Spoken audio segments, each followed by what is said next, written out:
Men, they're the worst. Am I right, ladies? Though many might want you to believe that, any part of society targeting another part of society seems pretty wrong-headed in my book.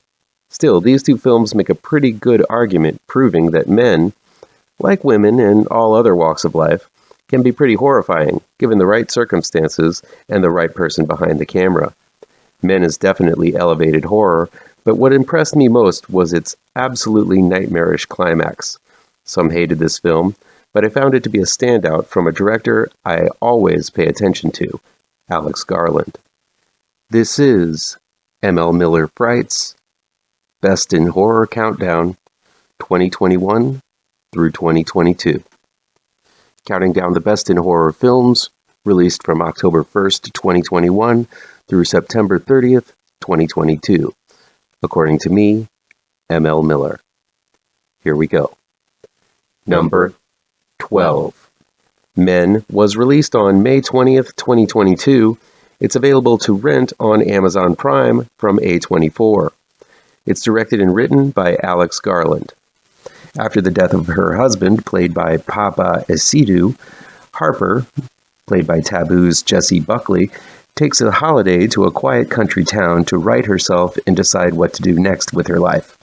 When she arrives at the country estate she will be residing in, Harper meets the groundskeeper, Jeffrey, played by Penny Dreadful's Rory Kinnear, who is polite and welcoming, though somewhat too inquisitive as to why Harper would reside in the large house by herself. After an evening stroll ends with a strange man following her through the woods, the strange man being played by Rory Kinnear as well, Harper begins suspecting that something is wrong with the village she is staying in, and the more she spends there, the more it has to do with the loss of her husband. Right off the bat, I want to say this is a highly effective film. Alex Garland is one of my favorite new filmmakers, and whenever I see his name attached to a project, be it on TV or the silver screen, my attention is always piqued. Garland always displays a unique way of looking at the simpler things, as proven in Men, as he chooses to let his camera linger on nature long enough for you to notice the intricacies that give it more of an alien environment feel. Numerous times we look at the mundane, but as the camera zooms in, we invade that shot, take it apart with our senses, and then put it back together again. Garland's focus on these seemingly meaningless establishing shots dwell long enough to make you actually think about what you are seeing, what it could mean, and how it could affect the story. That's a talent many modern filmmakers lack, and Men is full of these shots. It's also a marvelously acted film. Jessie Buckley has been in some powerhouse roles before. I loved her on Taboo, and she shined brightly in I'm Thinking of Ending Things. Here she delivers a restrained but strong performance of a woman struggling with inner turmoil. She's trying to understand the predicament she's in. She feels guilty about her husband's death, which occurs right after she told him that she wanted a divorce. This turmoil weighs heavy on her, but Harper also has a plain, every woman quality, serving as a blank slate, experiencing things every woman must endure in modern society. Because of this, Buckley's performance may seem more restrained and more non-flashy than it really is. Still, it's highly effective in this specific tale being told. The true standout is the many levels of terror Rory Kinnear offers up in Men. Kinnear plays multiple roles, practically every man Harper encounters, save for her husband.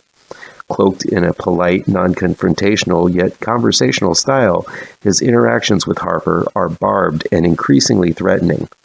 Be he a gentle-talking vicar, a kindly innkeeper, a bizarre-looking de-aged punk kid, or a malevolent naked man who follows her home from the woods, Kinnear's performance in this film is Oscar-worthy, though this is not the type of film that gets that sort of attention. Kinnear's subtle differences between these multiple roles are what amplifies the terror ever so slightly from beginning to end, right up to the over-the-top climax where everything goes sideways, upside down, and utterly bug nuts. The body horror on display during the climax of Men is something you simply can't unsee as Harper fights tooth and nail against her multiple male pursuers. This is the type of body transformation and manipulation that will make you wince and squirm. It's unusual and most definitely something you've never seen before in a horror movie. While unique, it still manages to hit you on a level that makes its mark and resonates as something much more than just blood and guts. As with everything else, the gore has a huge weight to the themes Men explores, so while it might make you gag and quiver, this gruesome sight has a point. So let's get to the point of Men, because naming a film Men in this day and age is a surefire way of being confrontational, controversial, and political. The themes of Men are very heavy and dense. They can't be explained in one sentence and can be approached from many different angles. So while my approach may not be yours or the intention of the filmmaker, I think some kind of film analysis of the plot is necessary when talking about Men. So here's mine. From one angle, the men in Men represent all men in the world. It's your typical feminist movie where every man our hero Harper encounters is posed as some kind of threat. In order for Harper to attain some kind of peace, she must run a gauntlet of men, all played by the same actor with different prosthetics, costumes, and CG enhancements. This, in some way, might be read as somewhat demeaning and oversimplifying the men as a whole. I can only imagine the reception a movie called Women would get, where every woman in the film is played by the same actress. Still, on a very simplistic level, woman fighting against man in order to attain some kind of inner peace is one overarching theme, simplistic as it is. Then again, one could look at Men on a more Freudian level. The highly effective scene where Harper encounters a deep cave and decides to enter it seems to be the inciting moment when Harper begins to encounter all of this strangeness. If you're looking at it from a Freudian sense, every cave is a vagina, every knife a penis. Harper encounters this deep hole and is scared by what she finds inside. In many ways, she becomes the more masculine part, entering this long cave. Later, she brandishes a knife, which could be seen as a penetrating tool, if you're looking at this metaphorically. Could this mean Harper is afraid of her own womanhood? This is where the creature who follows her home literally comes out of the cave. Was Harper afraid to have children? Had she lost a child? Had she discussed parenthood with her husband, and that's the reason why she wanted a divorce? None of the answers are mapped out precisely, and nothing is given away in dialogue or scene, but it seems something about Harper's womanhood scares her, as exemplified by this extremely terrifying, yet highly symbolic scene. Or maybe things went awry earlier in the film if you're looking at things in a biblical sense. The first thing Harper does is pluck and eat an apple from a tree, hearkening back to Eve's original sin in the Garden of Eden. The groundskeeper even mentions that it is forbidden fruit. The sense that Harper represents all women, as Eve does in the Bible, along with the numerous references to the church as a place of solace and sin, show that Garland was considering the good book and all that comes with it while coming up with this story. Adhering to a sense of tradition and age-old beliefs versus modern thinking seems to be challenges Harper faces as she journeys through the overgrown forest of terrors. If there's a flaw in Men, it's that the film doesn't allow Harper to be much of a character, save for what we see of her before she arrives at the country home. We know her husband died. We know they argued before that. We know she wanted a divorce. But is this a long series of failed and abusive relationships? Was there a child ever involved? Was Harper assaulted in the past, and it was never really addressed? Because Garland holds back anything relating to Harper's past or individuality, we really don't know where these threats are coming from. Yes, her relationship between her and her husband seemed very troubled, but that's all we know. Harper is such a blank slate, and every woman in this allegory, that because she represents all women, she lacks what makes her an individual, and thus an interesting character. The final moments of Men are what will be the decisive factor among its audience. While effects-heavy, it also involves birth in its most unnatural form. It suggests negative male traits, which had been hinted at by the various versions of Kinnear's characters earlier in the film, are what creates the next generation of negative traits.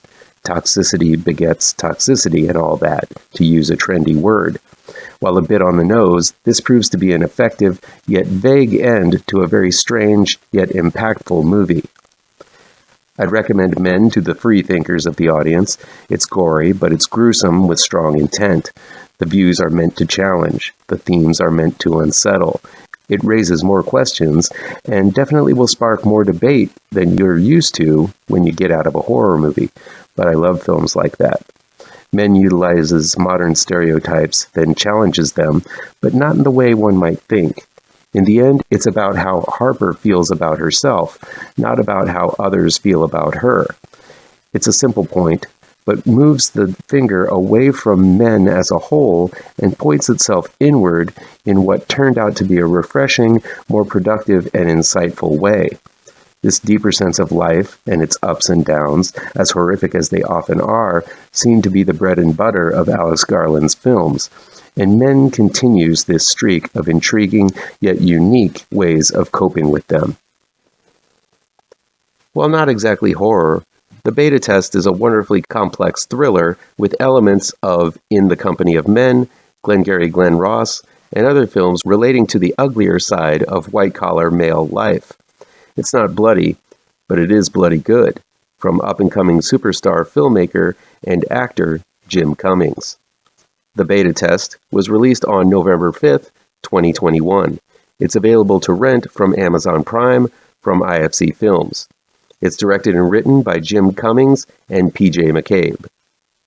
Writer-director Jim Cummings plays Jordan, a Hollywood agent struggling to find his place in an ultra-competitive landscape.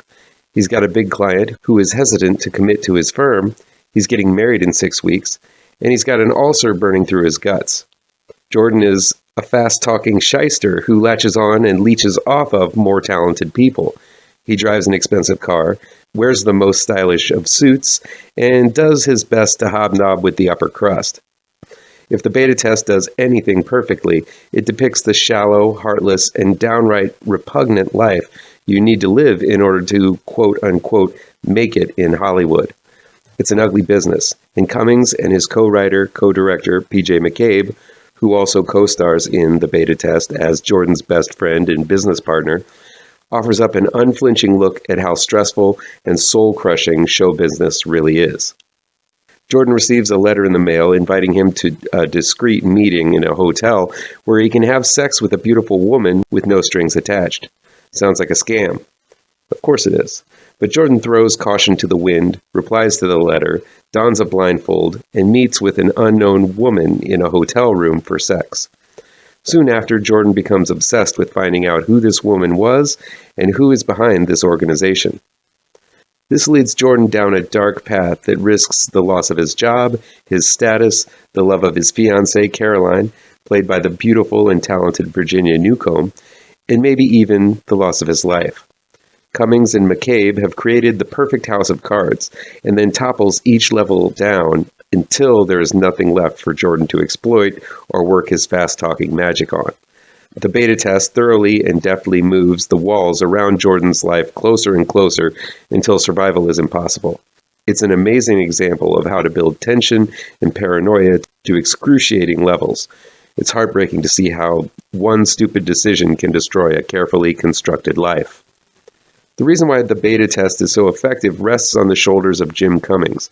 He's a completely fucked up person to follow, but somehow he's a fascinating actor to watch. Cummings has that aw-shucks likability and tall and thin frame that reminds me of Jimmy Stewart. It's because of that likability that even after he commits this carnal sin, Cummings continues to be someone worth following. His reactions are animated and sometimes over the top, reminiscent of the spastic antics of Jim Carrey, but he still plows ahead with the dramatic heft of the situation and sells his reaction as someone having a true breakdown of monumental proportions. It's amusing seeing Cummings' mouth work faster than his personal filter, and he speaks so fast and conveys such a variety of emotion that it's hard to keep up with it all. If there's a problem with The Beta Test, it's that last act. While this film has an absolutely fascinating lead going through an unbelievably harrowing predicament, the resolution of all of this felt very muddy to me, and while I get what occurred, I'm not sure how it all occurred. The story requires you to put some major leaps together, and only offers up a few short clips to fill in the blanks. I don't think it needs an expository drop to explain what happened, but it definitely is murky, and will leave some scratching their heads. The beta test doesn't offer easy answers, that's fine, but it fails to really come to a moral conclusion by the time the whole thing wraps up. Guys, lean into the monitor for a second. I'm going to talk directly to you and help you out here. You listening? Okay, good. Heed my words. Don't watch this one with your significant other. Just don't do it. This is the type of film that will leave your partner with a bad case of side-eye. You don't want to have that conversation where your partner asks, "What would you do in this situation?"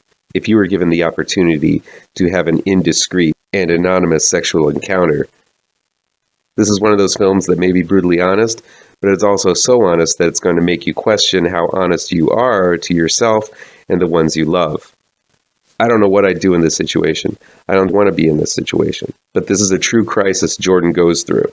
Seeing him put through the ringer is arduous, and it's painful to watch. Cummings' first feature, Thunder Road, dealt with a cop having an internal crisis. The Wolf of Snow Hollow was a mystery/police procedural, but Cummings' character was dealing with the inner turmoil of accepting his role, the death of his father, alcoholism, and struggling with his personal demons.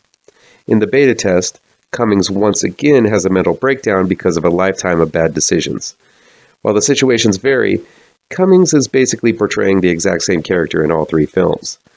Jim Cummings does a fantastic job of playing that guy on the edge, but here's hoping his next film ventures into some less tread territory. The beta test is a harrowing look inside a deeply flawed man. I felt as if I needed to take a shower and catch my breath once it was all over. It's tension of the highest caliber, and despite its smaller flaws, I recommend it to those who love their thrillers with complex characters delving into the darkest and deepest of issues and teetering on the edge of the abyss. As always, feel free to agree, disagree, or give me your own picks for your favorite horror movies. It's October, so let's talk horror. Come back tomorrow for the next level in the Best in Horror Countdown 2021 through 2022.